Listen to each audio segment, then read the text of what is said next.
नमस्कार दोस्तों, मैं शिवेन पांडे स्वागत करता हूं आपका नमस्ते गुरुजी क्लासेस रीवा में। दोस्तों, हम मध्य प्रदेश के इतिहास की प्राचीन इतिहास की कहानी को आगे बढ़ाते हैं और कहानी को जो हम पिछली बार खत्म किए थे तो पाषाण काल में लाके खत्म किए थे और उसके आगे हमने थोड़ा जनपद और महाजनपद की भी बात की थी। तो मध्य प्रदेश के प्राचीन इतिहास को समझना है तो ऐसे प्राचीन स्थल पुरातत्ववेत्ता द्वारा जो खोजे गए हैं, जो महत्वपूर्ण स्थान है मध्य प्रदेश में, उनके बारे में भी जानकारी होना आवश्यक है, क्योंकि हम उन्हीं के अनुमान के आधार पर ही इतिहास के बारे में जानकारी लगाते हैं। तो जो महत्वपूर्ण स्थान है उनके बारे में जानकारी होना बहुत आवश्यक है। एमपीपीएससी में 3 नंबर के सवाल भी ऐसे आ जाते हैं और व्यापम में होने वाले जितने वनडे एग्जाम हैं उनमें भी उन स्थानों के नाम पूछे जाते हैं और पूछा जाता है कि यह स्थान कहाँ पर है। जैसे मैं पूछ लूँ कायथा कहाँ है, नवदा टोली कहाँ है, आवरा कहाँ है, इंद्रगढ़ कहाँ है, एरण कहाँ है, कसराबाद कहाँ है, कायथा, ग्यारसपुर इत्यादि, पिपरिया और आपका नागदा, बेसनगर, मनोटी, मौड़ी, ऐसे स्थान कहाँ पर हैं मध्य प्रदेश में। ऐसे स्थान इतिहास से पूछ लिए जाते हैं जो कि यदि आप नहीं पढ़ेंगे तो नहीं बन पाता है। तो ये मैप है एमपी का मैप है, इसकी भी हम थोड़ा बहुत सहायता ले लेंगे। तो सबसे पहले जानते हैं आदमगढ़। आदमगढ़ आपका होशंगाबाद के पास पड़ता है, ठीक है, होशंगाबाद के आसपास पड़ता है आदमगढ़। तो नर्मदा नदी के दाएं तट पर, आपको पता है कि ये जो नर्मदा नदी है, नर्मदा नदी का ये दायां तट हो गया, ये बायां तट हो गया। तो होशंगाबाद के पास यहाँ आपको दिखाई देगा, जब आप घर पर मैप देखेंगे तो आपको दिखाई देगा कि यहाँ पर एक होशंगाबाद नामक एक जिला है जिस पर आदमगढ़ जो पाषाण कालीन, जहाँ पर हमें क्या मिलती हैं, चित्रित गुफाएं मिलती हैं।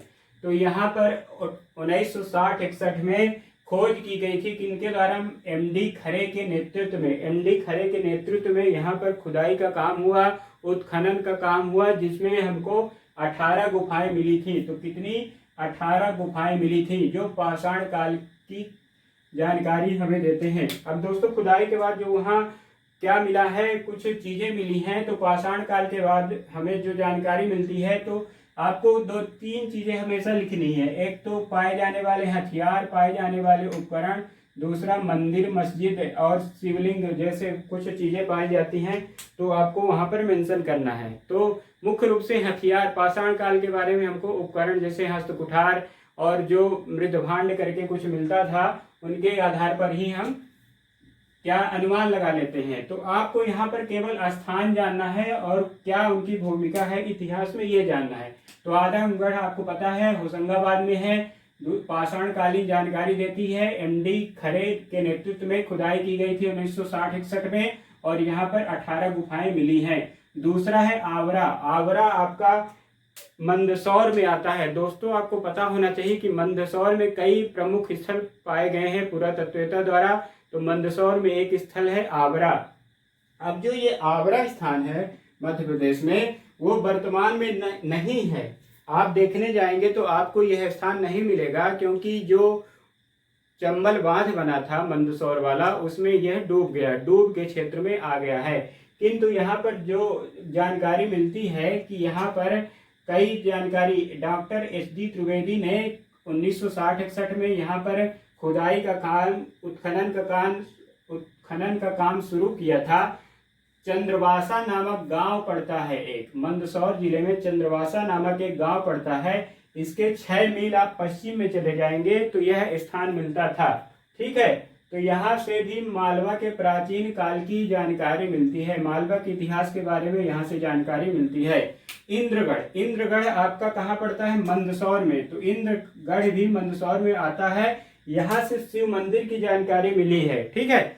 इंद्रगढ़ और एरण, एरण आपका सागर में आता है। ये तो बहुत ही ज्यादा महत्वपूर्ण है। तो एरण कई बार पूछा गया है कि कहाँ पर है। एरण नामक जो स्थान है, महत्वपूर्ण स्थान है, वो आपके सागर जिले में आता है। तीसरा है कसराबाद। कसराबाद आपके पश्चिमी निमाड़ में आता है, ठीक है। पश्चिमी निमाड़ आपको पता होना चाहिए कि खरगोन को बोला जाता है। खंडवा, खरगोन, ये खंडवा और खरगोन जो थे पूरा का पूरा निमाड़ कहलाता था। तो एक को बोल दिया गया पूर्वी निमाड़, एक को बोल दिया गया खरगोन, मतलब पश्चिमी निमाड़। तो पश्चिमी निमाड़ और पूर्वी निमाड़ नामक यहाँ पर 2 जिले हैं। कसराबाद पश्चिमी निर्माण में आता है। कायथा, कायथा भी एक प्रसिद्ध स्थल है। कायथा आपका कहाँ पड़ता है, ये आपसे कई बार परीक्षा में पूछा गया है। तो उज्जैन में है। 1965-66 में यहाँ पर उत्खनन का कार्य किसने किया था? श्री वाकाणकर। श्री वाकाणकर जी का नाम भी कई बार परीक्षा में पूछा गया है। ग्यारसपुर, ग्यारसपुर आपका जो क्षेत्र है ग्वालियर में पड़ता है। ग्वालियर जिले में ग्यारसपुर पड़ता है। अब यदि हम थोड़ा सा मैप हटा दें तो हमको नीचे की भी जानकारी मिल जाएगी। तो नागदा, नागदा आपका उज्जैन जिले में आता है, यह भी आपको बताना है। उज्जैन जिले में नागदा नामक गांव है, चंबल नदी के तट पर है। एन.आर. बनर्जी के निर्देशन में इसका उत्खनन कार्य हुआ था। पसेवा, पसेवा भी एक महत्वपूर्ण स्थान है, मंदसौर जिले में आता है। मंदसौर में कई सारे स्थान पाए गए हैं। तो मंदसौर में 1957-58 में खोज के दौरान, उत्खनन के दौरान मंदसौर जिले से पसेवा की जानकारी मिलती है। यहाँ से भी हमें कई ऐतिहासिक जानकारियां मिलती हैं। तीसरा है पिपरिया। पिपरिया आपके नजदीकी सतना जिले में पड़ता है, आपको पता होना चाहिए। एक है बिलावली, बिलावली आपके देवास जिले में पड़ता है। तो वीके मिश्रा जी हैं, तो इन्होंने बिलावली की उत्खनन कार्य में महत्वपूर्ण भूमिका निभाई थी। बेसनगर, बेसनगर आपको पता है विदिशा जिले में आता है। 1910 से बेसनगर में दोस्तों कई बार खुदाई का काम हुआ है। तो बेसनगर विदिशा जिले में आता है, कई बार परीक्षा में आया है, महत्वपूर्ण सवाल हो जाता है।